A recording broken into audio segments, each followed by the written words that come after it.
Persib kebalikannya dari Dewa, justru 6 pertandingan terakhir selalu menang dan 5 diantaranya selalu clean sheet gitu. Jadi gua rasa itu akan jadi modal bagus bagi Maung Bandung ya. Apa ya, satu tantangan juga bagi Persib karena Persib jangan lupa ya bahwa Dewa mau bagaimanapun tim yang ketika nyerang tetap berbahaya. Emang dia gagal cetak gol ya di beberapa pertandingan terakhir di Super League. Cuman ya lu punya Lili Vali, lu punya Taisei Marukawa, ada Alex Martin, ada Egy Maulana. Jangan lupa ada Rafa Strike. Ada Rafa Strike. Ya itulah gayanya Ramon memang seperti itu. Dijuluki sama orang Bandung El Anaconda katanya.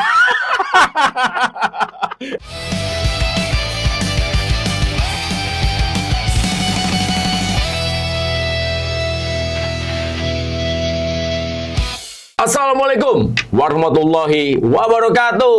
Buat semuanya salam sejahtera dan kita berjumpa lagi tentunya di komentar Rensu dan Ibam. Episode keberapa, Bang? 14. Ini adalah episode 14 dan terima kasih saya ucapkan sekali lagi buat semuanya yang sudah memberikan masukannya, sudah subs juga benar. Di YouTube. Jangan lupa YouTube Kata Rensu di subs juga, dan juga buat teman-teman semuanya silakan tonton karena ini kita memberikan sebuah pandangan yang sedikit berbeda dari yang udah ada tentang sepak bola Indonesia secara cepat, tepat dan juga objektif. Jangan lupa komen juga yang banyak untuk ngalahin komen-komen judul.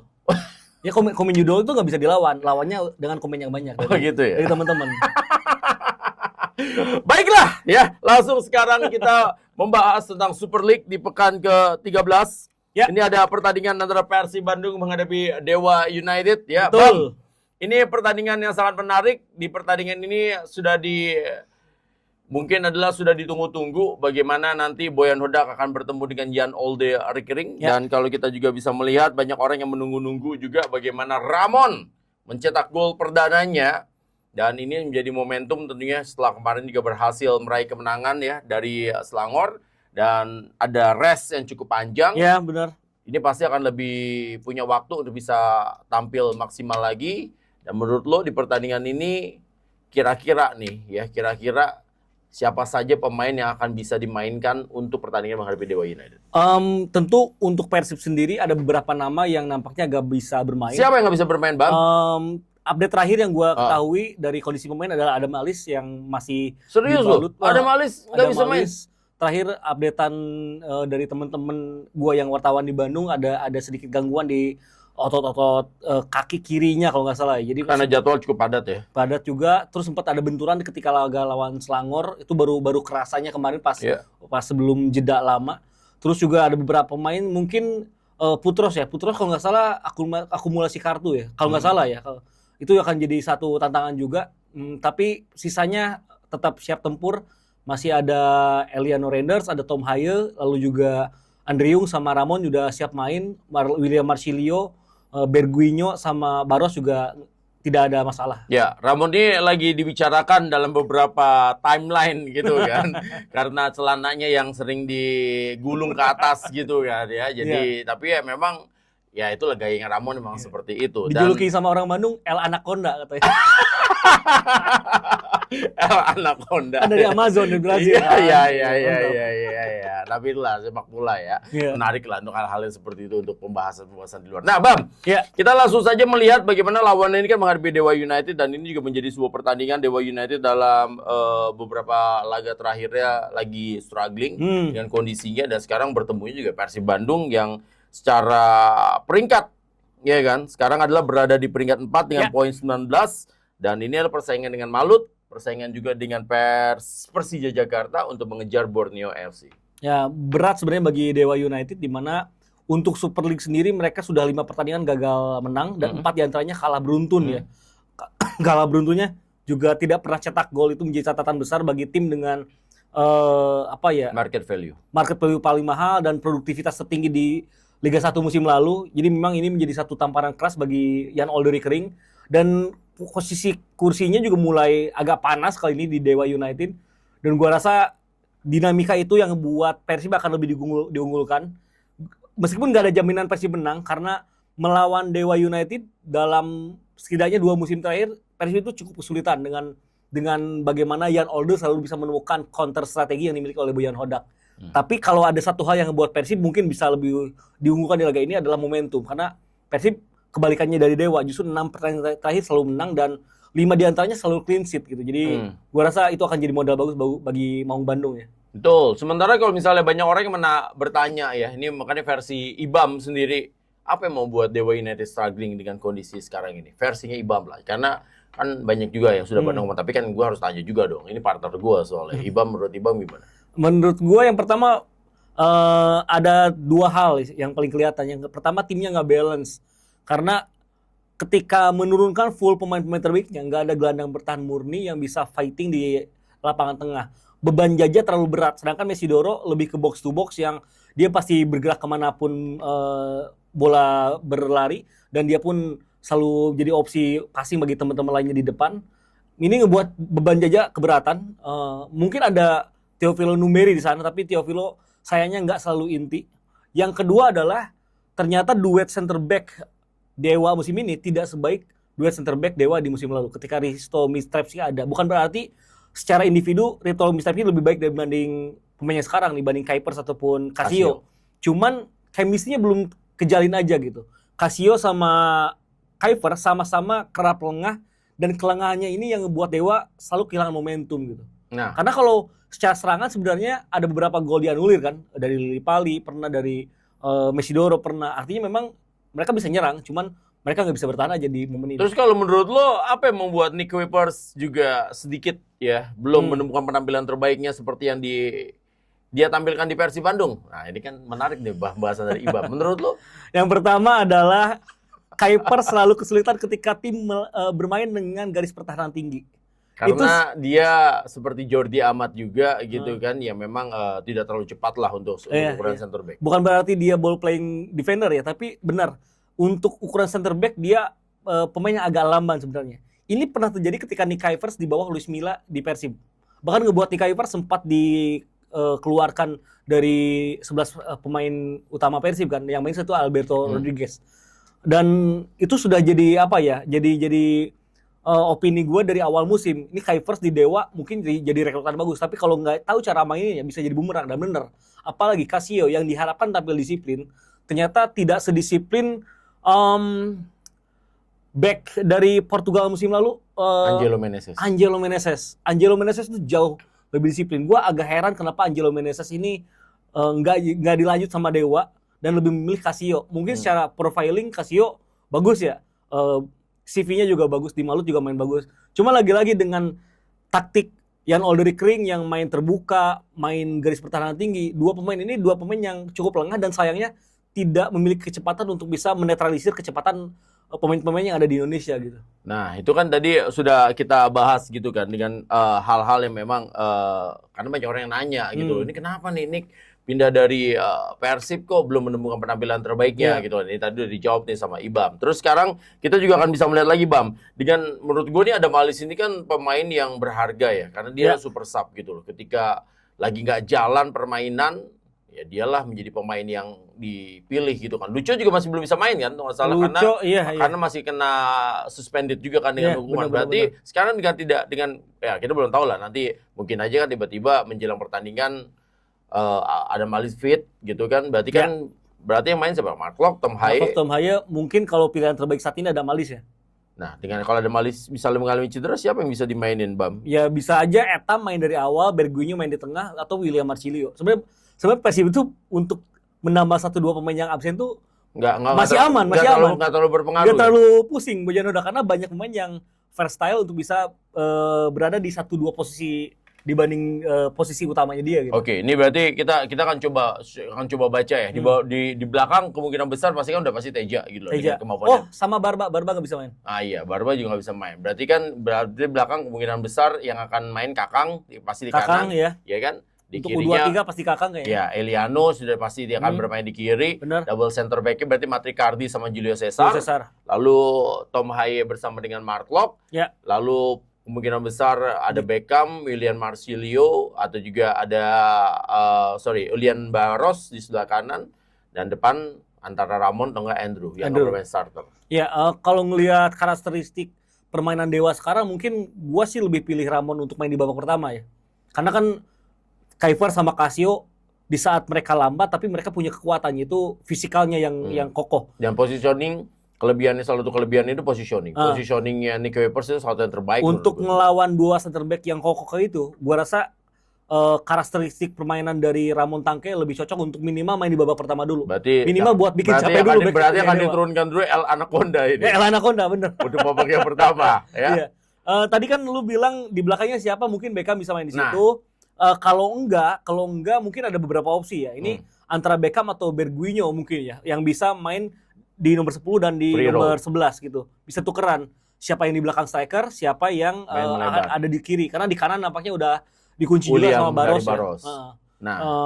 Ini akan jadi satu tantangan juga bagi Persib, karena Persib jangan lupa ya bahwa Dewa mau bagaimanapun tim yang ketika nyerang tetap berbahaya. Emang dia gagal cetak gol ya di beberapa pertandingan terakhir di Super League. Cuman ya lu punya Lili Vali, lu punya Taisei Marukawa, ada Alex Martin, ada Egy Maulana. Ya lu ada Rafa Strike. Ada Rafa Strike, ada Kambuaya, ada Mesidoro yang kerap maju ke depan. Ya lu tetap waspada. Jadi memang ini akan jadi tantangan berat karena Persib tidak ada Federico Barba, dan Bojan Hodak mengakui Barba itu adalah sosok center back satu-satunya yang secara kemampuan commanding paling dewasa, paling mapan yang ada di Persib sekarang. Itu yang tidak dimiliki oleh duet Mati Kadi sama Julius Caesar, karena Mati Kadi terlalu pendiam untuk di atas lapangan, sedangkan Julius Caesar terlalu raw gitu. Kadang terlalu geras-gerusuk yang membuat space-nya kebuka di pertahanan Persib. Nah, tapi ya nggak tahu kenapa ya, karena kan gue pernah melihat ya Beckham itu main di posisi 10 ketika dia main di timnas U16 atau U17 lupa gue. U16 atau U17-nya Indonesia dulu Fahri Husaini dong asal yang ngelatih gitu kan. Itu masih satu tim sama Rizky Ridho sama Hernando kan ya? Iya, sama Alfreandro Dewangga pada saat itu kan, Bagas Kava. Benar. Kan ada Bagus Kavi persiapan juga. Piala Dunia U20 yang gagal itu. Oh enggak, itu bukan. Kalau yang gagal itu Hoki Caraka, itu timnya Hoki Caraka yang gagal itu dia di atasnya lagi. U20 yang ini yang karena Covid. Hoki Caraka kan yang akhirnya tukarin sama 17. Kalau U20-nya angkatan Beckham itu yang trial di Kroasia. Oh iya. Jadi 2 kali U20 waktu itu gue inget banget dia main di AFF kalau nggak salah itu, segala macam. Dan Beckham main di 10 itu enak banget sebenarnya. Dan gue memang jujur sampai sekarang ya masih berharap ya Beckham ini bisa meneruskan bagaimana kemampuannya Yusuf Bahtiar. Ya kan? Gelandang serang legend ya. Yudi Guntara. Jadi yang benar-benar bermain. Yaris kalau yang era kesininya Yaris Yadi, sebelumnya Eka Ramdhani. Iya, kan? benar. Terakhir Eka Ramdhani lah ya, yang main di posisi itu gitu loh, semua segala macam. Karena kalau Ajat dia main kayak shadow striker kan, kalau Ajat Sudrajat. Itu Maradona. Iya, Ajat Sudrajat itu shadow striker, Francesco Totti gitu kan. Jadi Del Piero gitu kan. Nah, kalau si Beckham ini kan main tadi posisi yang tadi itu kan Yusuf Bahtiar seperti itu, dan gue tuh masih wah gila ini.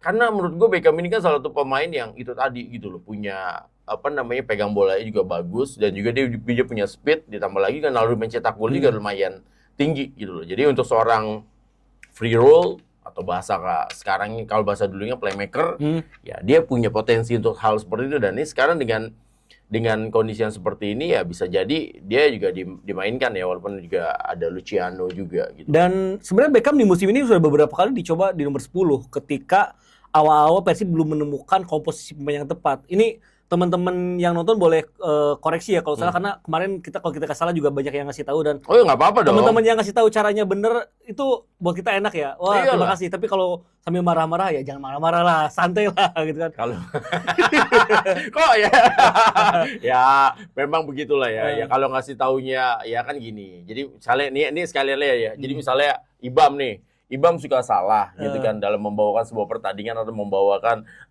sebuah pembahasan ya, yang harus diingat kadang-kadang ya teman-teman ini kan langsung bilang, "Wah, ini salah segala macam." Dan harus diingat, teman-teman yang salah itu biasanya itu kan adalah salah satu fans dari klub tersebut. Iya. Nah, ini gue kasih tahu aja. Biasanya ketika dia bilang salah, ya kan, yang fans itu kan biasanya kan kalau dia mencintai satu klub, itu biasanya dia hanya memperhatikan klubnya tersebut. Benar. Ya dong, benar nggak? Makanya akhirnya dia tahu tuh semua tentang klub tersebut. Bener. Nah, untuk seorang Ibam, ya seorang pandit, dia harus mengetahui semua klub dan juga semua permasalahan di sepak bola. Jadi kadang-kadang suka slip tongue, suka ketukar-ketukar, suka slip ya wajar. Berarti kalau masih salah, berarti Ibam itu masih manusia. Kalau dia benar terus, Berarti dia AI. Kalau bener terus ya. Ya lu AI, atau lu iya. ChatGPT. Lu ada lu ChatGPT kalau lu bener terus. Kalau gue bener terus ya gue ada siaran sama lu di Indosiar. Ya. Iya, cenggol ya. Nah, hal seperti itu. Jadi makanya buat teman-teman ya pasti ada aja. Nih kayak kita kan sekarang juga pasti ada salah-salahnya gitu loh. Karena kalau dibalik nih gitu loh segala macam yang nyalahin Ibam disuruh ngomong kan juga belum tentu juga gitu. Ya, apalagi ada kamera ya. Iya, mungkin kalau ngetik-ngetik doang kan nggak ada tekanan. Tapi kalau kita ngomong kayak seperti ini kan ya kan nggak gampang lah. Itu, ya. Tapi nggak apa-apa sih. Yang penting ramein aja. Iya, tapi kalau ngasih tahu, ngebenerin, koreksi harus. Ya, itu harus. Namanya kan kita juga manusia, ya Bab. Ya. Balik lagi tadi ke omongan bagaimana Beckham bermain nomor 10. Sebenarnya Beckham memainkan peran nomor 10 itu sudah jauh lebih baik dibanding era 2019 sampai 2022 karena sebelum saat COVID. Itu dan setelah COVID ya. juga ketika Piala Menpora kan pernah Beckham main di situ, terus di era awal Luis Milla juga sempat dimainkan di situ, cuman saat itu badannya belum kebentuk kayak sekarang. Kalau sekarang fisiknya sudah lebih siap dan ngebuat Bojan beberapa kali nyoba, cuman memang ketika Beckham main di tengah ini kenapa tidak terlihat bagus? Karena di awal musim Persibnya juga lagi jelek. Nah sekarang ketika Persibnya sudah mulai punya ritme yang bagus, punya pakem permainan yang lebih tepat, gua rasa sih Beckham bakal lebih oke kalau main di sana dan perlu dicoba karena ya tadi ketika lu nggak ada nomor 10 murni yang bisa menjadi konektor antara lini tengah dan lini depan, sebenarnya Persib agak kesulitan, apalagi lawannya Dewa gitu. Iya. Lo kan tadi bilang Luis Milla ya segala macam. Ya ini apa namanya sebuah fact saja ya. Harusnya Luis Milla itu melatih Dewa United. Oh gitu. Iya. Dulu siapa yang petinggi Dewa United ya? Tahun-tahun sebelum Luis Milla itu pindah ke Persib Bandung, harusnya Luis Milla itu ke Dewa United. Teman-teman cari dulu petinggi Dewa United tahun segitu jadi siapa? Pada saat itu sebenarnya sudah gentleman agreement untuk melatih. Ya, tapi ya sudahlah, itu kan sedikit-sedikit aja, sedikit aja. Tapi ini menarik. Menandakan, tapi makanya Ibam langsung bilang kan, kalau pada saat itu gitu loh, Luis Milla ke Dewa United, berarti kan nggak ke Persib kan, jangan-jangan di Dewa United Luis Milla sukses gitu kan, karena ada Best juga waktu itu segala macam, Bestnya belum ada, Best hanya jadi penerjemah. Nah akhirnya Best masih di Rans. Nah jangan-jangan Boyan Hodak juga nggak datang ke Persib Bandung. Gue pernah ngomong gini off-air ya. Itulah makanya kan yang namanya jalannya seseorang memang sudah seperti itu ya Bang. Efek domino dan takdir ya.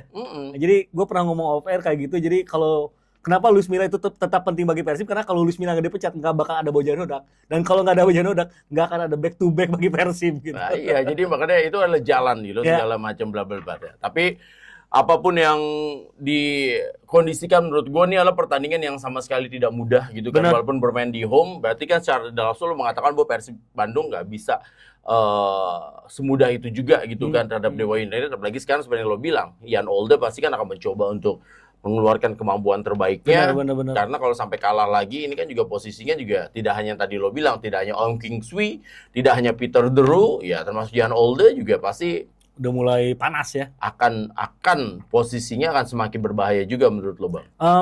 Dewa sebenarnya di musim lalu punya cara untuk membuat Persib bingung. Karena saat itu Dewa maksa Persib untuk keluar menyerang. Dan mereka punya pemain-pemain yang ketika counter attack cepat dan efektif. Bahkan juga di bangku cadangan masih ada Septian Bagaskara kan, yang hanya bisa cetak gol kedua ke gawang Persib ketika di GBLA. Jadi memang kalau Dewa main kayak kemarin, maksudnya tahun lalu gitu, kayak gitu lagi, bukan gak mungkin Persib akan kesulitan. Karena Persib pasti akan coba ambil inisiatif ketika tim lawannya nggak punya inisiasi buat nyerang.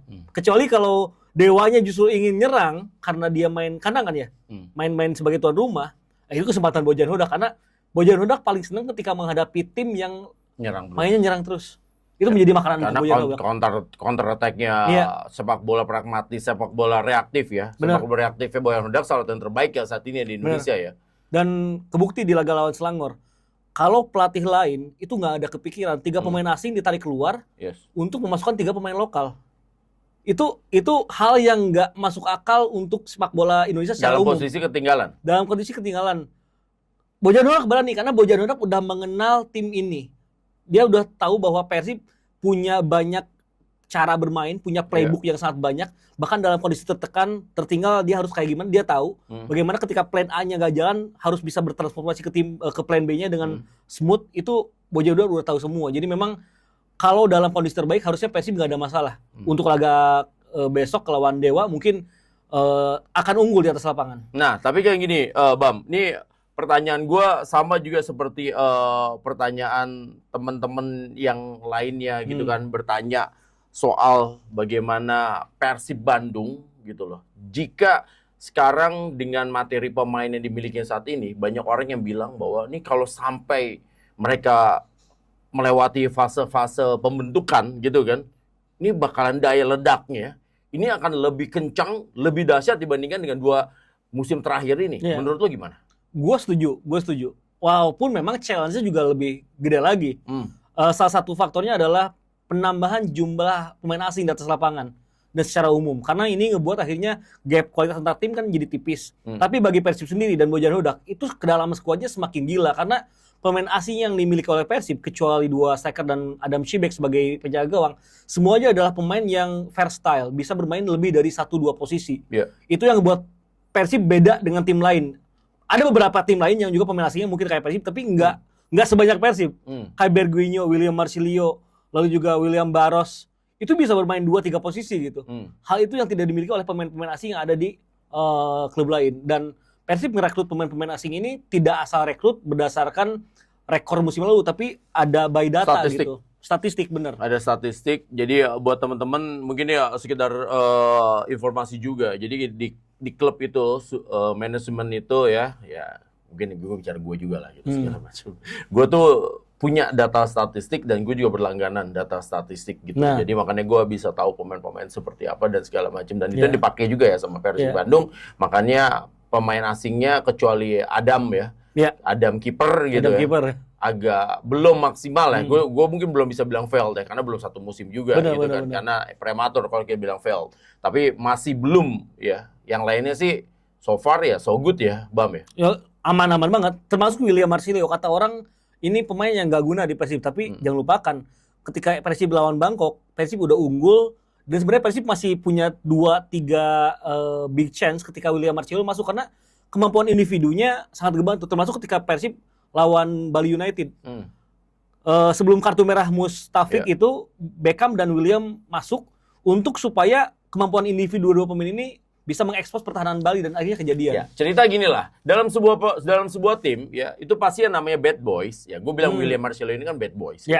Karena dia di Arema yang gue denger aja itu kan dia sempat dicadangin lama, digantung gitu kan, karena dia udah sempet kabarnya waktu itu sempat udah dealing-dealing klub lain gitu kan, sebelum padahal dia masih kontrak kan, akhirnya sama manajemen gitu kan digantung. Nah, tapi memang di klub itu bakalan enak, Bam, punya pemain-pemain yang seperti ini. Ini pemain yang sebenarnya ya, kalau lu bisa megang dia, nah itu ya, lu bisa pegang hatinya. Wah, dia lu suruh mati di lapangan aja, pasti mau. Bener. Tapi kalau lu nggak bisa megangnya dia, waduh ini susah ya. Lu megangnya susah banget, Bang. Latihan maunya dia, dikasih tahu di pertandingan, lu ini ya, kadang nggak mau defense, kadang bola juga nggak mau ngoper ke orang lain. Tapi kalau lu bisa pegang hatinya, wah ini senjata rahasia yang paling mengerikan, Bang. Dan ini gue rasa pelan-pelan Bojan Hodak lagi mencoba ini terus ya, karena dia tahu nih pasti ini pemain juga sebenarnya spesial gitu kan. Walaupun memang non teknisnya ya rada-rada sih ya. Dan Bojan Hodak juga sebenarnya tahu cara memaksimalkan dia akhir-akhir ini dengan tidak memainkan dia sejak babak pertama. Dia baru main mungkin 20-30 menit di akhir babak kedua. Tapi itu jauh lebih efektif karena pas lawan capek, pemain yang punya skill individu ini kerap diganggu, kerap dijegal, kerap menghasilkan pelanggaran, dan itu penting banget. Satu-satunya hal yang mungkin secara teknis Bojan omongin, walaupun itu tidak spesifik, adalah ya William Marcilio kemampuan bertahannya emang kurang, dan ketika lu nggak bisa cetak gol tapi lu juga malas bertahan, ya wajar kalau lu jadi cadangan gitu. Dan satu lagi, kayaknya William Marcilio harus ngehapus bio-nya deh, karena di bio-nya nyantumin akun fanbase. Akun fanbase dia sendiri. Oh gitu? Iya, alay banget. Oh gitu? Ya nggak apa-apa lah, ya kan? Nggak apa-apa lah. Ya, kayak Rendra Sujono fans club ditaruh ya. Ya nggak apa-apa lah, itu wajar lah. Semua orang kan akan akan pernah alay pada masanya lah, nggak apa-apa. Alay terus dia. Ya tapi ini William Marston menurut gue sih pemain yang sangat ya berpotensi karena dia bisa main di semua posisi tuh 7, 10, 11 dengan sangat baik gitu kan. Bahkan menurut gue nih pemain kayak dia nih, ya ini kan insting sotoy gue aja. Di posisi 8 aja dia sebenarnya masih bisa loh main menurut masih gue. Bisa ya, masih bisa. Mungkin bisa. Di posisinya ada Malis tuh dia masih karena dia ya paling lebih individu aja mainnya. Individu cuman memang dia harus diingetin ya tadi gitu loh. Bertahannya harus mau gitu. Karena kan kelemahannya dia kan itu kadang ya itu dia hilang bola nggak mau ngejar. Itu aja problemnya dan pelatih kadang kesel kan kayak gitu kan. Lu hilang bola kesel apalagi ketika lu main pairing di posisi 7. Ya posisi bek kanan lu pasti kesel kalau lu hilang bola kan akhirnya ketika di counter lu jadinya diwantuin 1 lawan 2. Ya meninggal lu lama-lama, meninggoy lu lama-lama ngadepin lawan kayak begitu. Ya apalagi kalau di Indonesia kan emang lebih fisikal gitu kan. Tidak terlalu sistem seperti main di Asia. Mungkin pemain-pemain dengan skill individu tetap punya tempat gitu. Iyalah karena dia skill individunya mah di atas rata-rata gitu kan. Nah, gue juga sempat ngeliat tuh kemarin ketika latihan ya kan Tom Haye nendang dari tengah lapangan ya kan gol. Itu kalau lagi pertandingan resmi itu masuk nominasi juga itu kan. Kenapa? Lu mau tahu nggak kenapa Tom Haye ya kan? Tendangan itu tidak terjadi di pertandingan resmi dan tidak masuk Puskas Award. Kenapa Rizky Ridho masuk ke Puskas Award? Karena tidak ada komentatornya Rendra Sujono. Kalau pada saat itu ada komentator Rendra Sujono, langsung ke Puskas Award. Enggak, itu bercanda. Itu beneran tapi. Itu bercanda. Tapi gini Bam, Tom Haye makin enjoy ya. Makin enjoy? Dan makin apa ya? Gue ngeliat dia ketawa terus gitu loh. Kita kan siaran RDPC ya musim lalu ya. Iya, seneng banget gitu loh. Musim lalu kita kan lihat dia di Almer mukanya ditekuk terus. Di wawancara juga bete gitu. Di Persib wah dia happy banget. Happy banget. Dan yang paling bikin gua terpukau adalah bagaimana dia bisa cepat adaptasi dengan style of play dari sepak bola Indonesia. Yang lebih fisikal, dia ternyata bisa. Bisa diajak dikit-dikit berantem dia bisa, jalan-jalannya keluar lagi gitu. Dan cara dia ngeghost wasit, ngeghost pemain lain tuh udah kelihatan bahwa ya emang ini pemain punya pengalaman dan akhirnya ngelengkapin kualitas taktik yang dia miliki gitu. Iya, jadi itulah karena menurut gua seorang pemain kayak dia itu yang paling penting itu nyaman dulu. Begitu udah nyaman, kemampuan terbaik itu keluar dan sekarang menurut gua dia udah seperti itu. Eliano juga udah mulai nyaman. Eliano kan sekarang tinggal ya dekat stadion GBLA itu kan, dekat mall yang baru itu segala macem gitu dan sepertinya nggak usah disebut ini brandnya. Iya segala macam. Dia mungkin udah nempel di sini bisa. Iya dan mungkin juga dia karena seneng kan di sana kan dingin juga kan nggak jauh beda lah gitu. Daerah situ kan dingin juga gitu. Dingin kan. Soalnya peringkat pertama di grup G Asia kan. Cukup 1 poin aja kan. Cukup 1 poin aja itu udah lolos ke 16 besar kan. Ya betul. Tapi kayaknya Bojan bakal nargetin buat tetap jadi peringkat pertama. Ya, karena kalau peringkat kedua bakal ketemu peringkat pertama grup lain kan. Nah, itu dia tadi kan. Jadi kalau misalnya lo 1 poin itu minimal peringkat 2, tapi kan lo ada 1 partai home, insya Allah bisa lah. Dari 1 away 1 home itu bisa dapat 4 poin gitu kan. Nah, itu dia semua segala macam ya. Mudah-mudahan lah kita berdoa. Itu kan sama kayak tadi di episode sebelumnya kita bilang ketika Rizky Ridho lagi nominasi Puskas Award, ya kita juga harus dukung. Iya dong. Iya kan? Karena kita pencinta sepak bola Indonesia. Begitu juga sebaliknya nih ketika Persib Bandung lagi berjuang buat nama Indonesia, ya fans sepak bola manapun juga harus mendukung gitu loh. Itulah karena kita kan satu, Indonesia. Benar enggak? Bam, langsung saja prediksi lo pertandingan antara Persib Bandung menghadapi Dewa United. Bakal ada banyak gol sih ini. Tapi Persib bisa menang lah 1-2 ini. 2-1 karena tuan rumah kan Persib. Oh, tuan rumah ya? Iyalah. Oh tuan rumah ya. Kalau tuan rumah mah menang 2-0 lah. Oh gitu. Iya lah. Clean sheet. Clean sheet. Kalau tuan rumah ya. Iya kan. Ya sekarang kan tuan rumah ya, kan. Lupa. Mainnya kan di tuan rumah GBL. Ya? Clean sheet. Clean sheet. Clean sheet. 2-0. Berarti seru nih persaingan ya Persija. Cuman ya bakal alot aja gitu. Dewa nggak akan semudah dikalahkan seperti 4 laga sebelumnya gitu. Tapi kalau misalnya kalah bahaya dong Dewa. Ya mungkin sudah saatnya mencari siapa yang nganggur sekarang. Erik ten Hag mungkin ya. Kan Dewa nggak masalah sama uang mah ya. Oke lah kalau begitu ya.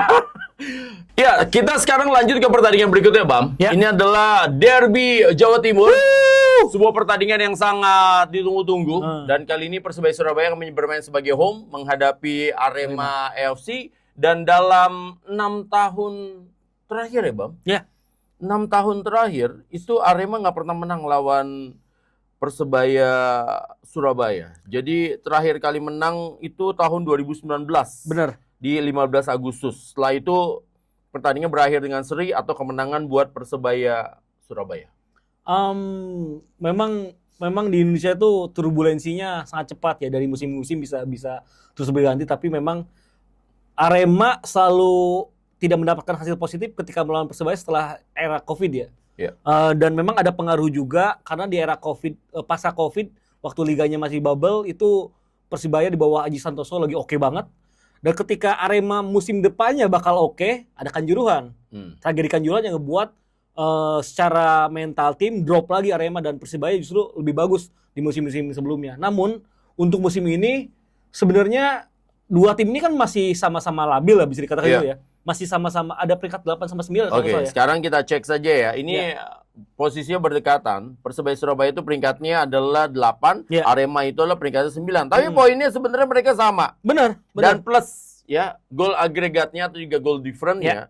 Persebaya itu 2, Arema itu 1. Jadi ini sebenarnya ini kan perebutan, siapapun yang menang ini akan naik nih posisinya ke papan atas. Karena mereka kan sekarang berada di batas akhir papan atas sama di posisi paling atas di papan tengah gitu loh. Persebaya masih nabung 1 pertandingan ya? Iya. Yang dulu waktu kerusuhan aksi terjadi. Betul, karena mereka baru main 10 kali, sementara Arema udah bermain 11 kali. Tapi pada intinya memang dua tim ini memang masih belum stabil dan masih naik turun. Betul. Apalagi dengan Coach Edu yang masih belum menemukan ritme permainan serta pakem permainan yang tepat untuk Persebaya Surabaya, ini bakal membuat Arema sebenarnya punya kesempatan juga untuk bisa curi poin dari Gelora Bung Tomo, meskipun tidak mudah ya, karena kalau kita berbicara derby Jawa Timur, ini bukan hanya persoalan teknis di atas lapangan, justru non teknis pun sangat berpengaruh ya. Bagaimana pressure dari Bonek yang akan memenuhi GBT gitu, itu akan jadi tekanan tersendiri untuk Arema. Dan memang Arema sebenarnya lebih kolektif di musim ini, tapi mereka punya pemain-pemain yang secara kemampuan individu juga jago gitu. Ya Dalberto salah satunya. Itu yang ngebuat akhirnya Arema selalu punya top scorer, betul. Dan selalu punya outlet cara untuk mereka keluar dari tekanan. Kecuali ketika lawan Persija. Ternyata mereka sangat bingung ketika lawan punya transisi cepat. Dan sayangnya Persebaya Surabaya belum menemukan hal itu. Transisi Persebaya ketika bermain, apalagi ketika menyerang, agak terlambat. Ini yang ngebuat beberapa kali mereka juga deadlock. Termasuk ketika gagal mengalahkan PSBS Biak. Gitu. Tapi kalau misalnya ditanya lagi nih Bam ya, soal bagaimana Persebaya Surabaya yang hanya mencetak 5 gol dalam 5 laga terakhir, itu kan berarti pukulan juga lah buat ketajaman mereka. Padahal sebenarnya mereka punya pemain-pemain seperti Bruno, ya kan, seperti Malik Rizaldi, lalu juga Gali Freitas. Bahkan mereka punya super sub Rizky Dwi, Pangestu gitu kan. Dan ini masih menjadi PR banget gitu loh. Karena kalau soal fisik, menurut gua Persebaya Surabaya ini salah satu tim dengan fisik terbaik ya. Karena memang mereka punya pelatih Shin yang memang ya yang membuat otak dibalik salah satu fisik badaknya para pemain timnas Indonesia sebelumnya ya. Memang Coach Shin ini kan yang megang fisik dari timnas Indonesia dulu dan sekarang jadi pelatih fisik di Persebaya Surabaya. Mereka punya keunggulan dari segi fisik dan juga intensitas serta agresivitas di atas lapangan. Secara teknis itu akan membuat mereka memiliki modal bagus melawan Arema, tapi kadang jadi backfire, kadang jadi senjata makan tuan. Karena kalau nggak salah di 2 atau 3 pertandingan terakhir, Persebaya selalu dapat kartu merah kan ya? Iya. Jadi memang karena fisiknya itu dominan, kadang jadi over. Nah overnya ini justru ngebuat mereka kerap dirugikan secara momentum. Karena terakhir kali mereka imbang lawan Persik Kediri 1-1 sesuai Oh iya, banyak ya. Jadi terakhir itu dari pembahasan kita 9 pertandingan, itu yang miss cuma 1 atau 2 gitu kan. 6 katanya match ya. Katanya match. Wih, itu loh. Jadi makanya ya walaupun Ibam pernah berbuat kok jadi nggak pernah berbuat. Pernah salah juga, tapi kan banyak benernya juga. Ya harus inilah gitu loh ya namanya. Salah-salah sekali karena gue yakin lah apapun itu kan tadi balik lagi. Ibam juga kan tidak sengaja melakukan hal kesalahan seperti itu. Jadi ini ngebuat Persebaya Surabaya sebenarnya juga belum balance gitu di atas lapangan. Balance-nya Persebaya sama tadi kita ngebahas Dewa beda. Oh Dewa balance-nya ketika mereka bertahan. Kalau Persebaya justru ketika menyerang. Produktivitasnya ini tidak mencerminkan kualitas pemain yang mereka miliki gitu. Kalau lu punya Petrovic, lu punya Gali, lu punya Tony Firmansyah, ini harusnya jaminan lu gol untuk setiap lawan yang lu hadapi. Tapi lawan PSBS mereka imbang gitu kan. Jadi ini ngebuat Persebaya Surabaya kerap sulit untuk bisa mengembangkan permainan karena ya mereka belum tahu caranya memainkan pemain-pemain bagus ini gitu. Ya, dan memang Arema juga termasuk kehilangan Pablo ya. Menurut gue Pablo Oliveira tuh satu pemain yang itu kan gue sering bilang, jadi kalau Pablo ini dulu mukanya ini mirip banget sama Alemão, pemainnya Napoli yang main sama Careca sama Maradona dan juara untuk pertama kalinya di Serie A ketika itu gitu loh. Dan ini pemain yang penting banget sebenarnya Pablo kan gitu loh. Dan walaupun sekarang salah satu pemain yang sangat dicintai sama Aremania nih kan si Conceição alias Matheus da Conceição alias Blade. Karena Blade ini pemain yang versatile lah, bisa ditempatkan di mana aja dan selalu tampil dengan work rate yang sangat bagus. Ini sebenarnya kesempatan bagi Persebaya juga karena Julian Guevara nggak bisa main kena kartu merah, ada Beni Setiawan juga yang nggak bisa main. Tapi Bayu sorry. Itu maksudnya Beni Wahyudi ya, karena Arema juga. Sayangnya Leo Lelis sama Rivera juga bisa main ya dari Persebaya Surabaya. Jadi kena kartu merah juga. Kena kartu merah. Ditambah Ricky Mitrevski masih cedera. Oh iya ya, Mitrevski ya? Iyalah, itu operasi. Ya itu sebenarnya ngebuat Arema juga punya kesempatan curi poin sih di Surabaya akhir pekan nanti. Nah, kalau misalnya karena Arema kalau menghadapi tim-tim peringkat atas, dia kalah sama Borneo, mereka juga kalah sama Persija dan Persebaya juga kalah juga sama Persija sih gitu loh. Menurut lo berapa prediksi? Imbang tapi ada gol. Serius lo? Serius. Imbang tapi ada gol. Yeah. Tapi memang setiap pertemuan mereka ya dari tahun 2019 dari 2018 sih memang nggak pernah ada tanpa kosong-kosong sih. Selalu ada gol memang pertemuan mereka ini gitu. Iya. Kalau menurut gue imbang sih karena untuk saat ini justru gue lebih ngelihat Arema sudah lebih padu ketika bisa mencari gol gitu. Nah, Persibaya justru kesulitan mencari gol. Oke. Kalau masalah bertahan dua-duanya ya tinggal kuat-kuatan aja pemainnya ada. Berarti kalau seri posisinya Coach Edu bahaya lagi dong. Pasti bahaya. Oke, jadi banyak juga pelatih yang akhir tahunnya ini bahaya ya. Menjelang Natal kayaknya posisi-posisi pelatih banyak yang bahaya nih. Pokoknya teman-teman bonek kan udah minta siapa? Bernardo Tavares kali. Iyalah, itu lagi ini banget. Oke, nih sedikit prediksi pertandingan. PSM Yogyakarta menghadapi Bayangkara Presisi. PSM jadi tuan rumah menurut lo? Ini imbang juga. Karena Paul Munster ngebuktiin dia kalau main di kandang oke terus. Terakhir mereka menang lawan Persita Tangerang. Dan kita ngelihat cara mainnya gimana. Benar-benar balance, disiplin. Seri lawan Persita. Ada yang menang terakhir. Gue cek ya. Ada yang menang. Gue inget kok. Lawan Bali. Lawan Bali menang 2-1 ya. Maksudnya kan itu sesuai tebakan kita juga. Iya. Karena emang Paul Munster udah tahu caranya maksimalin pemain-pemain yang ada gitu. Nah, berarti ini lo PSM seri main di itu. PSM bakal dipaksa keluar menyerang dan itu bakal jadi celah bagi PSM sendiri. Nah, ini dia menarik ya, Van Halsel menghadapi Paul Munster yang mainnya adalah pragmatis. Borneo FC menghadapi Madura United. Wah, ini kesempatan Borneo untuk kembali menang dengan selisih margin 2 gol sih. Berarti memantapkan total 11 kemenangan beruntun. Buset. Ya udah 30-40% poin udah ditabung tuh berarti ya. Madura bakal nge-treat untuk defense total mungkin. Ya. Apalagi sekarang kan sedang ada pergeseran di kursi pelatih ya. Caretaker mungkin ya. Ya, jadi Alfredo Vera sekarang naik jadi direktur teknik. Sebenarnya ya kalau di sepak bola Indonesia kalau udah digeser-geser jadi posisi walaupun posisi kan naik ya. Ya biasanya sih biasanya gitu ya. Ya udah, lanjut lagi Persita Tangerang sama Malut United. Persita Tangerang lawan Malut. Persita tuan rumah. Malut sih kayaknya bisa curi kemenangan ini. Oke, berarti Malut akan terus berada di papan atas ya. Ini bersaing sama Persija dan Persib Bandung. Bali United menghadapi Persis Solo. Ini Belanda lagi nih ketemu ya. Jansen sama Peter Drew. Ini mainnya di Bali lagi. Main di Bali ya. Ini Bali kalah juga Jansen agak berbahaya. Kalau Persis Solo kalah, Peter Drew juga bahaya juga. Karena kabarnya juga ada pelatih yang lagi diisu-isukan buat merapat ya. Buat menang Persis Solo, gue lupa tuh siapa. Gitu loh. Ya gue rasa sih ini kesempatan Bali untuk menang. Persis Solo masih nggak punya ritme permainan yang tepat. Komposisi pemain mereka kalau dibanding Bali masih unggul Bali gitu. Nah, nih catat ya. Itu adalah prediksi dari Mang Ibam. Ya.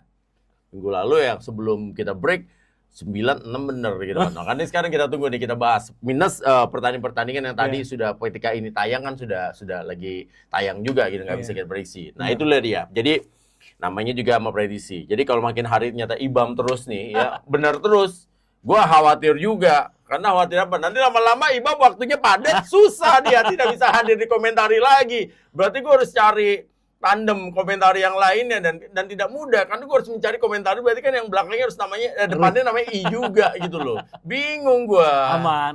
Gue bakal hadir terus. Bingung juga ya kan. Tapi enggak apa-apa lah. Gue seneng lah kalau temen maju bah gue seneng ya kan segala macam. Gue takutnya kalau kebanyakan bener tebakan-tebakan kita dibikin parlay sama yang nonton. Stop judo. Ya. Tapi yang pasti itulah dia ya komentari. Jangan lupa subs ya.